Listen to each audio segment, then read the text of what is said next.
Okay, this is your player ratings for Manchester United's trip to the City Ground, playing Nottingham Forest. A defeat 2-1 to Forest in this game. Manchester United players, I don't want to go through this list of players right now. I really don't, because it was a terrible performance by Manchester United, and hopefully you guys can see where I'm coming from with my results and my ratings for these players. Don't forget, get your player ratings in the chat as well, guys. Let me know what you think of everyone's performance today. We got to do it. We have to sort of try and individualize everything, and some players probably are on the back end of a really poor result through fault of others, because some did the jobs today and some deserve a little bit of credit, not too much, because it is a team after all, but some just need to be absolutely outed and called out for what they really are, which was today both pathetic and cowards, in my opinion.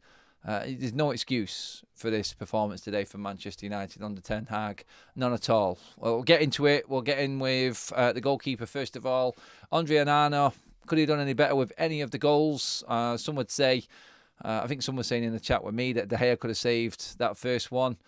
I don't know. They both looked like they were decent finishes. Sorry, the second one, someone would have said the Gibbs-White goal could have saved it. But I thought they were both decent finishes. Not really his fault for any of the bad that happened today, to be honest. That was in the build-up, and Manchester United's outfield performance.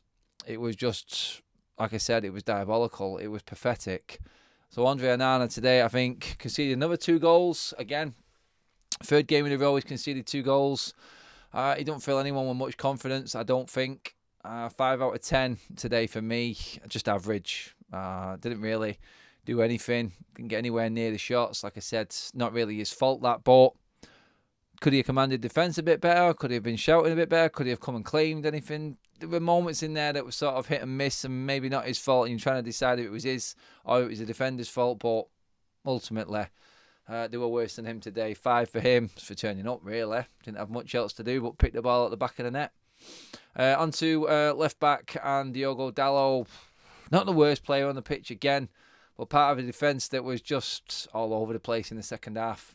Really, their goals, the first one came down that left-hand side as well. Inside, never looked in complete control. Struggled with Elanga at times. Again, average. Dalot, 4 out of 10 for me. Just not good enough at all. Doesn't fill you with any confidence like every other player at the moment. And that's just the way Manchester United are as a team. And he's part of it. Ten Hag keeps playing him. Do I think he'd be in the team if everyone was fit? Probably not. Although we'll get across to the other fullback in a minute, and that may change going forward. Both centre-backs today. I'll start with Raphael Varane. Nothing much wrong with his performance. Steady 5 out of 10 for me. Could he have done anything better in the goals? I don't think they were his fault. Both came out of his position. He was doing his role. Other players weren't doing theirs. Couldn't really do any more than what he did. But again, he's supposed to be organising that back line. He's supposed to be in charge. He's the senior player. He's the most experienced player. And that defence failed again today. Big time. So 5 out of 10. Same for Johnny Evans. Tried. Gives his all. Isn't a Manchester United player now, but is performing above himself right now. And he is really embarrassing a lot of this Manchester United team. His effort is there. His desire is there. You cannot even question that. But again, another performance where we're conceding goals and we just look all over the place at the back. The club, the team, everything's an embarrassment. Johnny, he's covering himself here with credit for me. He really is. And I'm disappointed to only be giving him a 5, but you're still part of what is failing at Manchester United right now. He's playing to his maximum. He's level. And that is busting a gut to even get a 5 out of 10 right now. Call me out if you think that's harsh, but still, I just don't think it's good enough. It's not. No one deserves any more than a 5 in this team today. And it gets worse from here, to be honest. That's about the highlight of the ratings for me. On to right back, Aaron Wan-Bissaka, 2 out of 10. Just calling it straight away. I thought he was diabolical today. That effort and that decision-making for that second goal is inexcusable for a Manchester United defender, for a professional defender. He tracks back at a snail pace. He can see Gibbs-White the whole time he's running back. He then leaves Gibbs-White on his own on the edge of the box to have free reign to do whatever he wants. ever he wants, and that was to tuck the ball into the corner with ease, unchallenged. You told as a schoolboy you attacked the danger nearest first of all. You had to see that. Gibbs White was the closest. It don't matter if you're going back into your position and trying to blame someone else. Just to not be aware of the situation alone today was inexcusable for Aaron Wan-Bissaka. It's an absolute joke. 2 out of 10. Worst I've seen him play in the United shirt for an incredibly long time. And I thought really needed the brunt of the blame for that second goal. Into midfield, Eriksen, I called it out to start the game. He played a big part in this game last year. He was quality against Aston Villa. Complete opposite today. I thought it was awful. I really did. Nothing worked for him. His passing was off. Physically, we know he hasn't got it anyway. So when his passing's not working, that composure side of his game isn't there. Everything else kind of disappears for him. 3 out of 10 for Eriksen today. Just a really bad one for him. Poor from the get-go, really. And probably one too many games for the week for Eriksen. He looked tired. He really did look tired. So, no, Eriksen, poor marks for him as well. 3 out of 10. Onto Kobbie Mainoo, shouldn't have been brought off. I said it in the reaction show with Jay earlier on.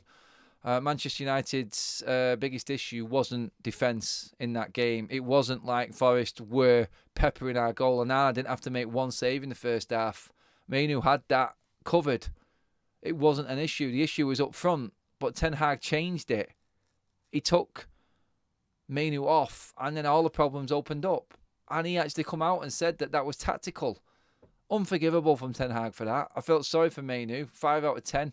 If he'd have played longer, I'm sure his score would have been better, because I'm sure we wouldn't have been as leaky as we was in that second half if Mainoo was playing. That is an absolutely catastrophic in-game management decision from Ten Hag to bring Mainoo off. 5 out of 10 for him.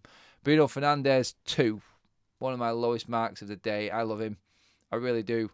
But he looks like a lost soul again. I was really clinging on to hope that performance in the second half against Villa would bring Bruno Fernandes forward. I've got no excuse for him today. The dummy that set up the counter-attack, he could have hit it himself. Was he just hoping that someone was there? He must have been aware that no one was there. Everyone was in front of him with that ball across when we were chasing the winner. It turned into a counter-attack, and from there, Forest got that second goal, and it was game over. We got gifted a goal by Turner in the Forest goal, and we just handed it straight back to him. It started with Bruno. The rest of his game today, I thought he was miles off it. He really was a million miles away from it. And as a captain, you have to take the brunt of these poor decisions. Yeah, a 2 out of 10 for Bruno Fernandes. Absolutely awful. Scott McTominay, when he came on, 1 out of 10. Diabolical. Unbelievable. At fault for the first goal for me in no man's land. You're protecting that back four. And for a player to have all that freedom on the edge of the box to pick his spot, that's your role. That didn't happen once in the first half. Completely out of position, completely out of his depth. Needless fouls given away. Petulant. Not working hard enough for me. Some say he works hard. He came on within 5 minutes, almost give a penalty away. Kicked a ball at a defender that could have ricocheted, a forward that could have ricocheted anywhere when Onana's given him the call clearly. Not concentrating, not clued on, and our issue started when McTominay came on the pitch. Don't want to single him out for all the blame, but I called it. You don't play McTominay if you want to win games. We won a game against Villa without him in midfield. West Ham, nothing. Lost 2-0. Forest, we conceded 2 goals when he came on. We were fine. The proof is in the pudding. We were fine defensively. McTominay came on. All organisation went. You took Scott McTominay. Ten Hag again is to blame for this poor score for me. You put McTominay, who isn't a defensive midfielder, in place of a defensive midfielder. Why? What was he going to do different to what Mainoo did? What was he going to bring? You can't even say it's tactical in a way that he brings more going forward because you played him in defensive midfield, Eric. What was he going to bring to us further forward? I did not understand the decision.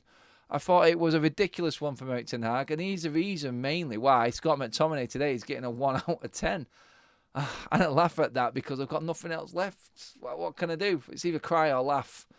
And I'm not letting this team win and bring me to them bring me to that level. But 1 out of 10 McTominay, horrendous, unbelievable. Into the forward line, Garnacho, shining light, man of the match for Manchester United. The only hope we had, the only player that works hard up front, the only one that tried anything, didn't get deterred by it not working. He kept going. The one threat, they were doubling up on him because they knew he was the one danger. He was the one that just clawed something out of nothing, sliding in, controlling that ball, having the vision to then play it across to Rashford, who was in a better position, and Rashford put it away nicely. That was all Garnacho. He gets for me, 6 out of 10 Garnacho for his sheer effort and what he's working with right now. I feel sorry for the guy, I really do. Man of the match for Manchester United by a country mile, with a 6 out of 10. Tells you everything about this game, doesn't it? And Marcus Rashford, honestly, without his goal, he would have been a 1. It was horrendous. He scored a goal that brought us back in the game, and his score is a 3 out of 10 for me, just because he got the goal. He took it well. He did his job as a number 9, putting the ball in the back of the net. But the rest of his game, he epitomises everything that is wrong with United right now. I said I seen signs of the old Rashford against Aston Villa. Encouragement, happy for other players, more of a smile and a bounce in his step. Today it was just like, it wasn't 1 step forward at Villa and 2 back. It was 1 tentative step forward and 4 convincing steps back of how bad Marcus Rashford is. That was Marcus Rashford's performance today. It was unacceptable for a senior player to act and mopes around the pitch the way he did. The back heel in the second half summed everything up for me with his performance. He had space he wasn't aware of. And again, I put Ten Hag at fault for playing him at number 9, but no one else can play it there. We're that low on injuries. So really, can I blame Ten? I don't really think I can on that one, but could we have changed it up and maybe not played Rashford? Could it have been a false 9? I don't know, but Rashford at 9 does not work. It will never, ever work. And his performance today was borderline absolute disaster class. He gets a 3 out of 10 even with his goal. That's how bad he was. That back heel finished me. It was pathetic. It was just hopeless. You could see the anguish on Eriksen's face. He looked across at him and went, like, what the actual is going on? What is that? And when you see someone like Eriksen who bust the guts to get in the box react like that, you know it was bad. It is not acceptable. Not acceptable. And Marcus Rashford should hang his head in shame. I don't care about the goal. That's what you expected to do. Don't even try clinging on to that as you actually providing anything today. Poor. 3 out of 10. Antony, 1. I don't think he's ever going to fit in. I think Gary Neville's comments, I kind of agree with him. It's the fact that the club brought him in for that price and knowing what type of player he was. It was the club's fault that Antony's at Manchester United right now. He works hard. He tracks back. He's good defensively. And that was last season, and I backed him last season. But this season, you need more. You spent 85 million. Manchester United won't have that to spend all of next summer because of financial fair play. And we spent that all on one player. The football club needs to hang its head in shame in terms of what's happening with Antony right now. It's not so much a 1 for Antony. It's a 1 for Manchester United. The fact that the man's on the pitch in the first place, playing in a Manchester United shirt, absolutely offering nothing to this club at all. He plays a different style of football that is not going to work for this system under Ten Hag, and he keeps playing him. And you've got Ahmad, you've got Pellistri on the bench, you've got Rashford who can play better on the right-hand side, and you play Antony there. The football club take a 1 out of 10 for Antony in that today. I'll get into Ahmad as well, because he did have quite a long spell on the pitch. I thought he was bright. I thought he looked lively. I felt sorry for him because he was thrown in at the deep end. Go and do something for me. Ten Hag basically thrown him on when there was no hope.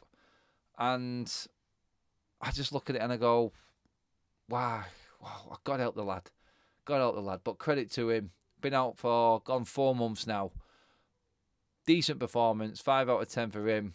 And he had little time to get to that. And you can see his score compared to other United players and where I rate that performance alone are not acceptable for Manchester United as a football club. It really isn't. And Ahmad, I just feel, is just coming in at the wrong time again, like a lot of players. But yeah, that is it. There are your player ratings, guys. From crap to crapper is what we would say that is. But let me know what you think. Get your comments in below. Let me know what you rate the players. Do you rate anyone higher than what I did? The max was a 6 today with Garnacho, and that is really scraping the barrel. A 6 as the high, a 1 as the low, and there was a couple of players on a 1. Shows exactly how bad that was today. Like, share, and subscribe as always, guys. Let me know what you think. Drop your comments in below, and I'll see you in the next one.